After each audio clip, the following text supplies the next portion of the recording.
El Señor les bendiga. Un cordial saludo a todos los hermanos y a los hermanos que están en casa también. Sean bienvenidos a este tiempo de la palabra y de estar celebrando. Hacemos también la cordial invitación a que no se pierdan los servicios que estamos realizando. Estamos haciéndolo con todo el mayor cuidado, con las medidas de bioseguridad. Ya hemos orado por la palabra, así es de que vamos al grano. El título de este mensaje es Practicando la Misericordia. Y quisiera comenzar con una historia, y es una historia verídica. Estuve revisando y se encuentra incluso por la internet, por el canal de YouTube, esta historia que nos habla de algo bien bonito. Para aquellas personas que les gusta mirar, y vamos a corroborar esa historia, en YouTube se consigue como Todos Ganamos. Así se llama esta historia para que usted se anime, la mire.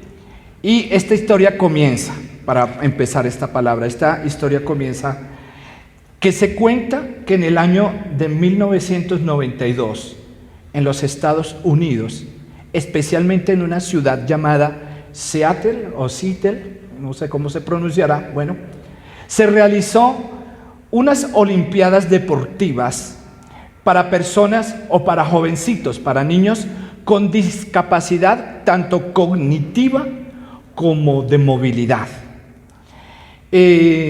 Como es de saberse, en esas olimpiadas hay diferentes disciplinas para ellos participar. Y especialmente en esos niños, ¿cuál es el anhelo de ellos? Ganar, ¿cierto? El anhelo de ellos, el deseo, el gusto es querer ganar.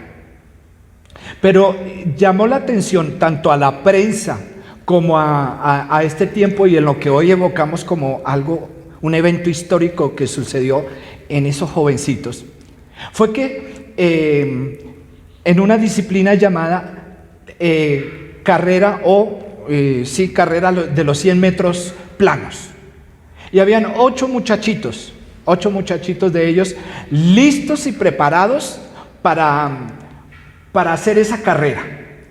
Y imagínense cada uno de ustedes el deseo de ellos querer ganar. Ese era su deseo. Y más si nosotros que estamos bien, el deseo de uno en frente a esas competiciones es llegar primero. Bien, se cuenta que ellos estaban listos, preparados, y se dio la orden o se dio el campanazo para que salieran a correr, y en su mente estaba querer ganar.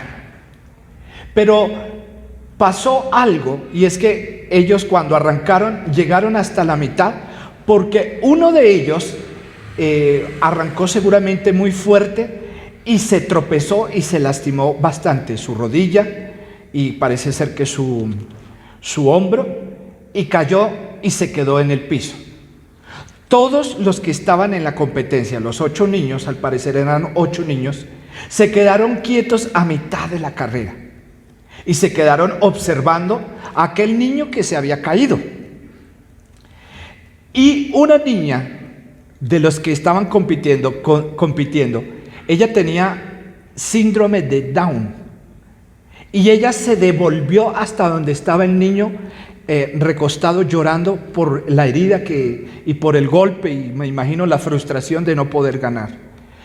Y usted sabe, en la inocencia de ellos, ella cogió, le acarició el cabello al niño, le dio un beso y le dijo: tranquilo, vamos a ganar. Eso llamó la atención de los otros, que se quedaron parados y se devolvieron hasta donde estaba el niño, allí llorando, y todos se unieron y se tomaron de las manos y dijeron: no, todos vamos a ganar. Por eso el título en ese video se llama Todos Ganamos. Y eso fue lo que ellos dijeron: todos ganamos. Se cogieron de la mano, ayudaron al niño que estaba herido, ¿cierto? Y caminaron hasta la meta, para no lastimar al niño que estaba herido, sino que se fueron caminando, y todos celebraron cuando llegaron a la meta.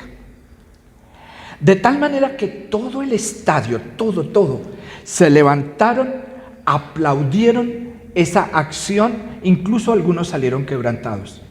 Y fue dicho por los comentaristas deportivos y todo, que fue el triunfo más grande que hayan podido sucederse en la historia. Para uno diría, ay, pero la gracia era haberlos visto correr y que llegara el primero. Pero mire esto tan bonito. ¿Les gustó la historia? Ahora, esta historia nos muestra a cada uno de nosotros un valor que se ha ido perdiendo. Y ese es el valor de la solidaridad. ¿Qué se ha perdido? El valor de la solidaridad. Pero más que el valor, y hay algo más fuerte que la solidaridad, es la misericordia.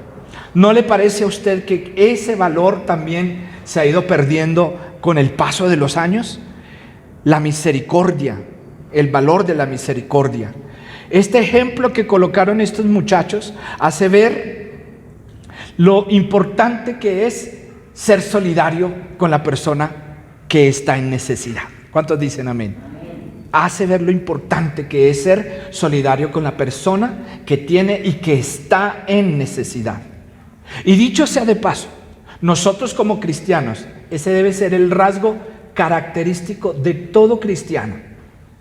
El rasgo característico no es que, hemos prosperado y cuánto dinero tenemos. No, lo que nos caracteriza es que practicamos la misericordia. ¿Qué practicamos? La misericordia. La misericordia. En la palabra encontramos esto bien marcado y una historia que cuenta el Señor Jesús de una persona que practicó la misericordia. Evangelio según San Lucas, capítulo 10, verso 25. Y aquí un intérprete de la ley se levantó y dijo, para probarle: Maestro, ¿haciendo qué cosa heredaré la vida eterna? Él le dijo, ¿qué está escrito en la ley? ¿Cómo lees? Aquel respondiendo dijo, amarás al Señor tu Dios con todo tu corazón y con toda tu alma y con todas tus fuerzas y con toda tu mente, y a tu prójimo como a ti mismo. Y le dijo, bien, has respondido, haz esto y vivirás. Versículo 29, pero él, queriendo justificarse a sí mismo, dijo a Jesús, ¿y quién es mi prójimo? Respondiendo Jesús, dijo, un hombre descendía de Jerusalén a Jericó y cayó en manos de ladrones, los cuales le despojaron e hiriéndole se fueron, dejándole medio muerto. Pero un samaritano que iba de camino vino cerca de él y viéndole fue movido a misericordia y acercándose vendó sus heridas, echándoles aceite y vino y poniéndole en su cabalgadura lo llevó al mesón y cuidó de él. Bien, en esta narrativa bíblica encontramos que Jesús contaba parábolas y él tenía una razón para hacerlo, porque todas las parábolas respondían a una necesidad latente de ese tiempo.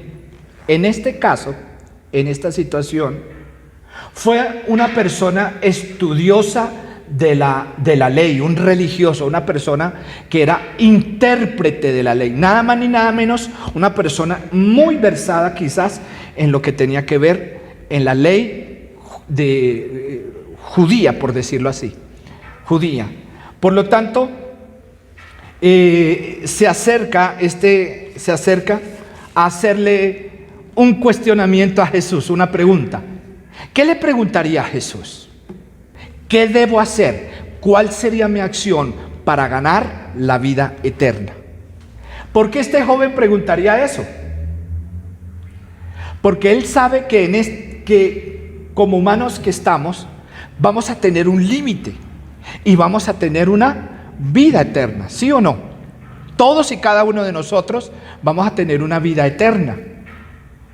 Y por lo tanto, para obtener esa vida eterna, la pregunta de este joven, ¿cuál era? ¿Qué haré? ¿Cuál será mi acción? ¿Qué debo hacer? ¿Para qué? Para tener la vida eterna. Pero la respuesta de Jesús Fue una respuesta con una pregunta también. Es decir, Jesús respondió con otra pregunta. Lastimosamente, si hoy se dijera o se hiciera esa pregunta, ¿qué se debe hacer para ganar la vida eterna? Con tanta cosa que ha ocurrido, algunos dirán, pues siembre, pacte para asegurar la vida eterna. ¿Sí o no que a veces esa pudiera ser la respuesta? Otros dirían, no, tiene que usar el cabello largo o tiene que vestirse de tal y cual forma para ganar la vida eterna. Y no es así. Jesús le hace una pregunta como respuesta. ¿Cuál sería esa pregunta que hace Jesús? Usted siendo un maestro, usted siendo un intérprete, ¿ya leyó lo que dice? O sea, usted me está preguntando a mí, pero usted ya conoce.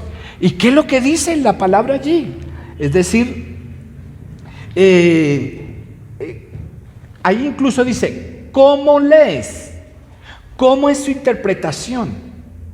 Porque parece ser que el joven tenía mucho conocimiento, pero poca práctica.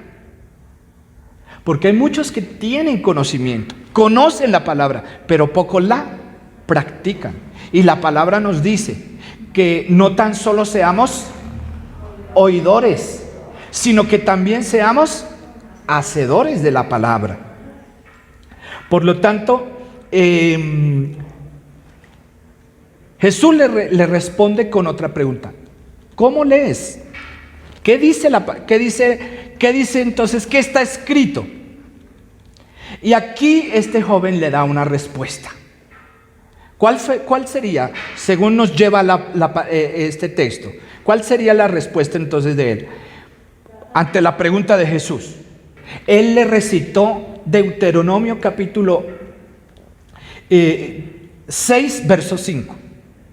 En el cual dice, y amarás al Señor tu Dios con toda tu alma, con toda tu mente, etc. Y añadió este joven, y asimismo a tu prójimo como a ti mismo. ¿Cómo le parece? Entonces, hasta ahí lo que respondió el joven estuvo correcto, y el Señor Jesús le dijo, muy bien, eso es. Lo sabes. Entonces ya está la respuesta dada, ¿verdad? Y eso es así. Es decir, ¿qué haré para ganar la vida eterna? Amarás al Señor tu Dios, amarás a tu prójimo como a ti mismo. Esa fue. Y dijo, muy bien, haz esto y vivirás, le dijo el Señor. Y yo creo que en ese momento el Señor Jesús se iba a retirar. Pero la Biblia hace un pero. ¿Cierto? Hace un pero. Versículo 29. Pero él, queriendo justificarse a sí mismo, dijo a Jesús, ¿y quién es mi prójimo? ¿Y quién es mi prójimo? O sea, que hasta aquí, ¿cuántas preguntas le ha hecho el joven? 2 preguntas. Y la segunda pregunta fue un poco más ¿y entonces quién es mi prójimo?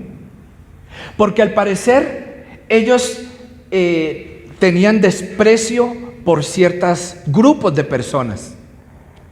Entonces uno puede amar al que está al lado, al que es nuestro familiar, pero amar al enemigo pues es muy difícil. Y pregunta a él, entonces ¿yo a quién debo amar? ¿Cuál sería entonces al que debo amar? ¿Cuál sería entonces mi prójimo? ¿Cómo hago para conocerlo?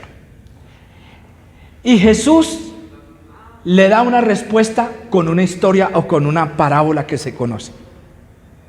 Jesús le dice, tuvo que usar una parábola para colocar un ejemplo, para darle la respuesta a este catedrático o a este intérprete.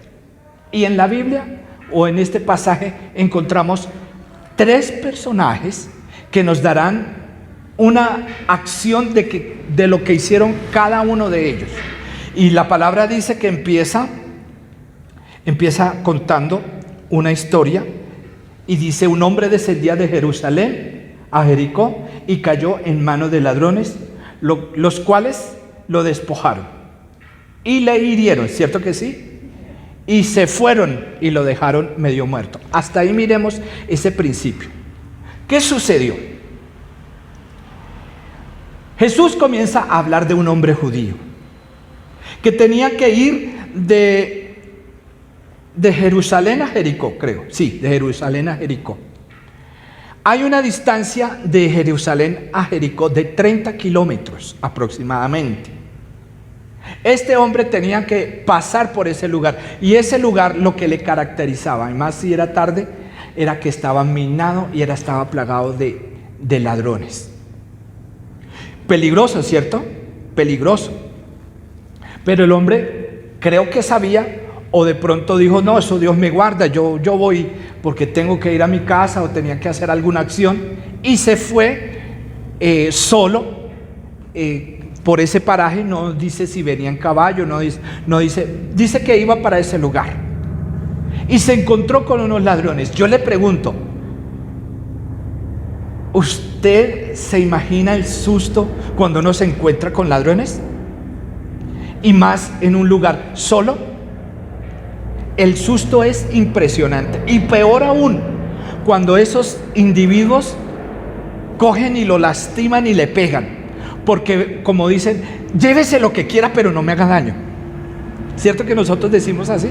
Llévese lo que quiera pero no me haga daño. En este caso, a este hombre le hicieron mucho daño, aparte que le quitaron todo, y la Biblia expresa aquí que lo que le quitaron fue todo, hasta la ropa, y lo dejaron sin ropa. ¿No le parece a usted eso ya una situación vergonzosa, aparte de él estar herido? Y dice la palabra que se fueron y lo dejaron herido y medio muerto, en una situación muy lamentable. Hasta aquí, y mirándolo en el sentido práctico, cuando uno escucha en las noticias de personas que han sido robadas y que les han pegado, ¿qué siente usted? ¿Le da a uno indignación? Y que si fuera en el caso de uno estaría en un shock impresionante, muy terrible. Vivir una situación de esas no es aconsejable, ¿cierto? Porque está pasando por el momento más difícil de la vida, y créame que es uno de los golpes, no solamente físicos, sino psicológicos, que una persona puede sufrir, y es el ser víctimas de un robo. Es muy fuerte. La palabra describe que este hombre quedó en esa condición, y aquí describe la palabra también 3 personajes que entraron en ese momento, 3 personajes que entraron para observar, o para que vieran la situación. Y dice la palabra que por ese camino pasó el primer personaje.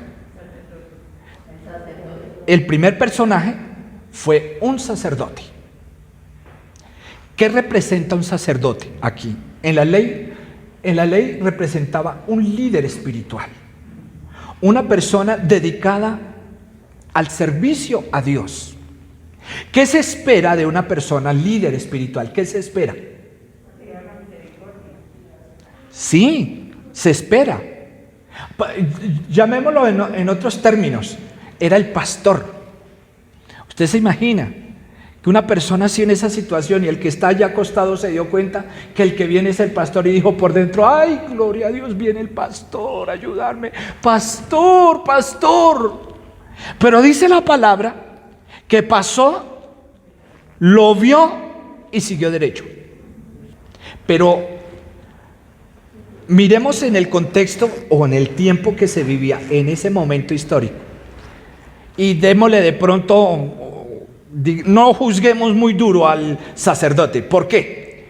Porque la ley de los judíos establecía que ningún sacerdote o que ninguno que ministrara podía tocar cuerpo muerto, porque se contaminaba, ¿cierto?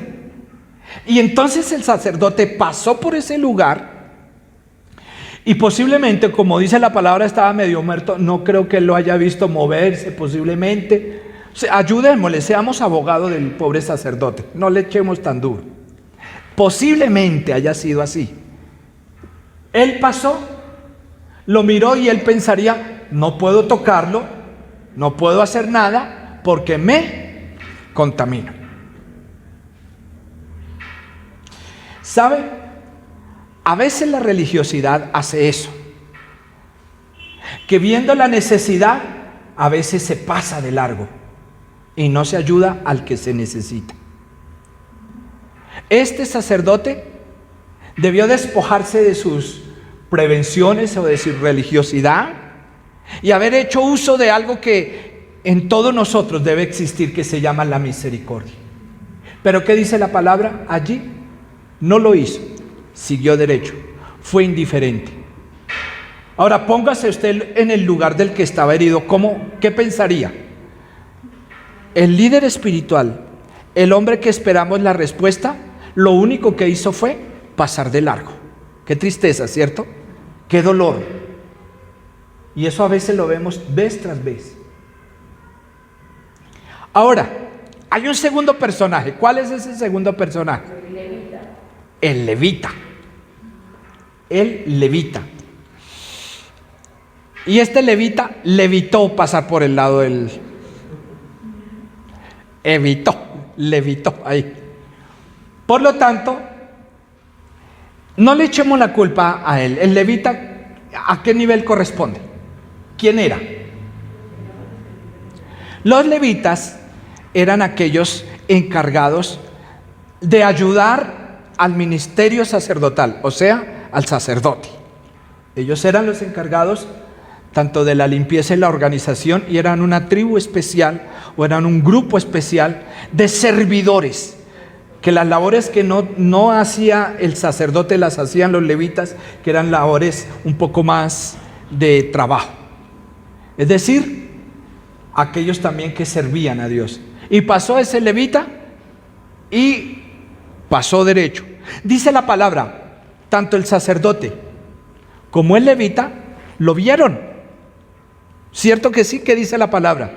Y lo vieron. Y si lo vieron, ¿qué más hicieron? Pasaron de largo, pasaron derecho. ¿No cree usted que fue como doloroso para él decir, bueno, el pastor de pronto fue que no me vio, pero el hermano, el que está en la iglesia, el que sirve, no me ayudó, sino que me vio y siguió derecho? Sí, Sarita, siguió derecho. Qué tristeza, ¿cierto? Pero no le echemos la culpa también al levita. Él siguió el ejemplo de su líder, de su sacerdote, e hizo lo mismo que hizo el líder. Siguió derecho. Y eso fue lo que pasó en ese momento. Versículo 33. ¿Qué dice el versículo 33? Ahí viene un tercer personaje. Pero, un samaritano. Pero, es decir, dos fueron indiferentes. Pero, y esos peros significan algo que cambió en la historia, algo que hizo que esa historia no continuara, sino que algo pasara. Pero, un samaritano. Ahora pregunto, ¿qué representa un samaritano? Un samaritano era... Los samaritanos tenían desde hacía tiempo una guerra casada frente a los judíos y los samaritanos. Para los judíos, los samaritanos eran enemigos. Lo vemos y los observamos esta parte porque una vez Jesús se acercó a una fuente, a un pozo cerca él tenía sed, y se acercó una mujer samaritana, ¿cierto que lo hemos leído en la palabra? Y se acercó la mujer samaritana y dice la palabra que Jesús le pidió a esa mujer, mujer, tengo sed, dame de beber, necesito agua. Y la mujer, ¿qué le respondió? Señor, tú siendo judío, ¿me pides a mí que yo siendo samaritana que te dé agua? ¿Cierto? Eso indicando que ellos, el pueblo samaritano o los samaritanos para los judíos eran gente indeseable para los judíos. Gente indeseable para los judíos. Entonces, mire, ese samaritano hizo varias cosas. Mire, para los judíos, los samaritanos era la chusma. Imagínense. ¿Cierto que hoy todavía seguimos con ese tipo de clases sociales? Yo no me junto con esa chusma. Vámonos, tesoro, no te juntes con esa chusma. Así más o menos era la situación. Pero este hombre hizo varias acciones que consideraremos fueron significativas y que hicieron cambiar la historia de la vida de una persona que estaba a punto de morir. Y eso nos enseña que nosotros podemos ser la diferencia o podemos hacer algo con personas que están a punto de acabar hasta con su vida. Usted y yo podemos ser por solo tener unas acciones muy importantes. ¿Y cuál fue esa acción? Dice la palabra que el samaritano pasó y lo vio, ¿sí o no? ¿Los dos primeros también lo vieron? Pero el tercero, ¿qué hizo?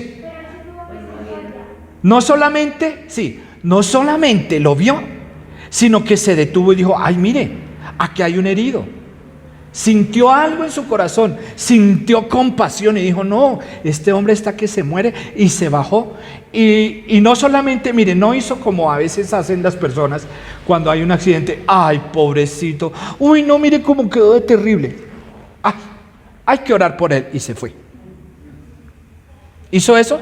No solamente se quedó mirando y diciendo pobrecito, sino que también hizo algo.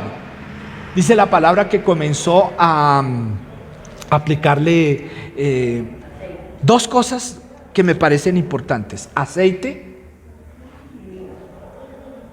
y vino, para limpiar sus heridas. Y lo limpió, y no solamente le hizo esa acción, sino que hizo algo más.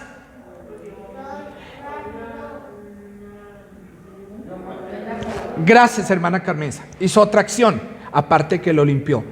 Yo creo que lo hizo con mucho cuidado, porque una persona lastimada y herida, y fuera eso subirla al lomo de un caballo, tendría que hacer uso de algo de mucho cuidado, de mucho amor, no cogerlo y lo subimos aquí a la fuerza, sino que lo subió al caballo. Al parecer, los personajes que iban a caballo siempre usaban a los esclavos para que ellos llevaran, y ellos iban montados arriba.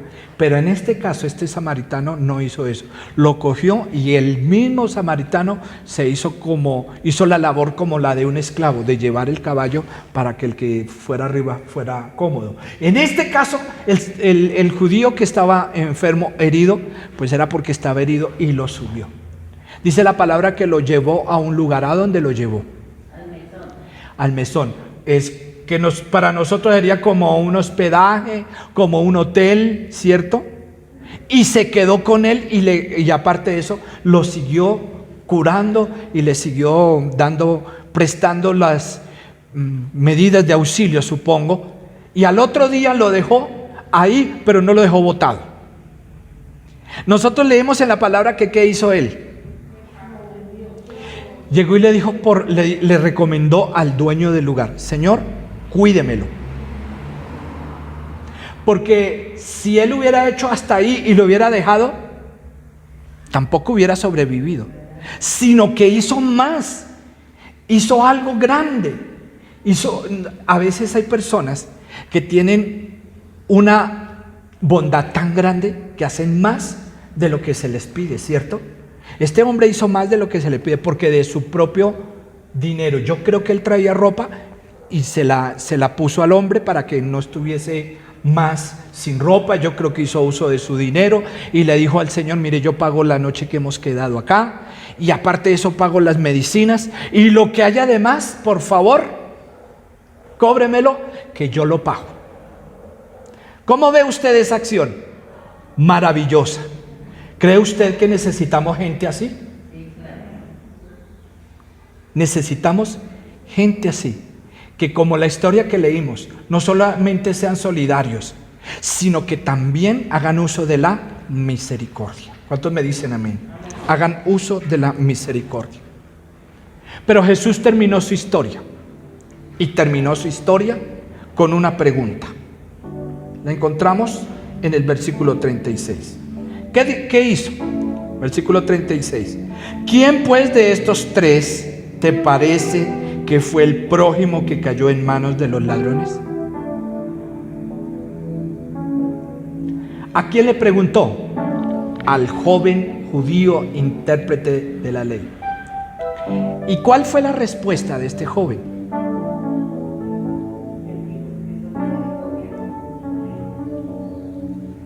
Mire y detallemos lo que él respondió. ¿Por qué no dijo, pues fue el samaritano? ¿Cierto que no dijo eso? Dijo, pues el que usó de misericordia. Porque hasta a él le costaba mencionar al samaritano, le costaba. Sino que dijo, el samaritano. Y entonces Jesús remata diciendo, ok, ve y tú haz lo mismo. Lo cual posiblemente para ese intérprete sería ofensivo. ¿Qué tal yo voy a hacer lo mismo? Y menos con esa gente. A veces uno ve más solidaridad y más misericordia en gente inconversa que aún en los mismos que son de la casa o que son de la misma familia de Dios. Ve uno más misericordia. Por lo tanto, mis amados hermanos, la iglesia cristiana, nosotros los cristianos estamos llamados a demostrar el amor de Dios, y la única manera de cambiar este mundo es demostrando el amor de Dios al que está necesitado. ¿Cuántos me dicen amén? ¿Al que está qué? Necesitado. Necesitamos demostrar ese amor. Si Dios nos ama, Él también dice, amemos a Dios, pero también amemos al prójimo como a nosotros mismos. Yo creo que hay que romper esos ciclos de odio de esas personas que pelean por sus políticos y que menosprecian, y que los del partido rojo y los del partido azul, unos por allá, otros por acá, cuando a la hora de la misericordia se nos debe olvidar barreras políticas, barreras aún religiosas, y entender que como humanos estamos llamados para ayudarnos y practicar la misericordia. Amén. Gloria a Dios. ¿Qué nos deja esta palabra? ¿Qué nos deja de enseñanza? Varias cosas, y si quiere anótelas. La primera es aprender a leer para hacer. Aprender a leer para hacer. Porque este joven tenía conocimiento, pero no sabía hacer. Entonces no practicaba lo que leía. Y la palabra nos dice que no tan solo seamos oidores, que usted hoy oiga esta palabra, pero no la practique. Entonces, ¿qué nos enseña esto? Vamos a practicar el uso de la misericordia, ayudar al que está necesitado. Y vaya que este tiempo es un tiempo de ayudar al necesitado, para poner en práctica. La pregunta sería, ¿cómo estás leyendo la palabra? ¿La estás interpretando como es? No sea que nos pase como el intérprete que creyó que solamente era tener conocimiento y no práctica. ¿Qué nos enseña esta palabra? Segundo, es que la vida eterna empieza aquí cuando practicamos la misericordia. ¿Qué haré para ganar la vida eterna? Amarás al Señor tu Dios y amarás a tu prójimo como a ti mismo. ¿Cuántos me dicen amén? Y esta tercera enseñanza que la anoté aquí me llamó la atención, es que ¿qué nos enseña la palabra? Nos enseña que nosotros debemos atrevernos a cuidar y ayudar a los que a nosotros nos parece que no se lo merecen. Pero este hombre samaritano se atrevió a ayudar a aquel que ese lo consideraba su enemigo, pero se atrevió a ayudarlo. ¿No cree que es tiempo de que hagamos cambios? ¿De que dejemos la indiferencia? ¿De que nos ayudemos, como dice la palabra, los unos a los otros? ¿No cree que es tiempo de que hagamos eso? ¿Cuántos me dicen amén? Debemos romper con el ciclo de del arribismo, de la indiferencia y unirnos como hermanos, ayudarnos los unos a los otros. ¿Qué le parece si oramos? Que Dios nos ayude. Si nosotros hemos visto la necesidad pero hemos pasado de largo, que Dios nos ayude. Padre, damos gracias a ti, Señor, porque, Señor, nos has ayudado mucho y nos has dado tanto. Has usado personas que han sido movidas a misericordia para ayudarnos a nosotros. Y muchas veces nosotros hemos hecho dentro de lo posible ayudar a otras personas, pero muchas veces hemos pasado de largo. Perdónanos, Señor. Pídele perdón a Dios.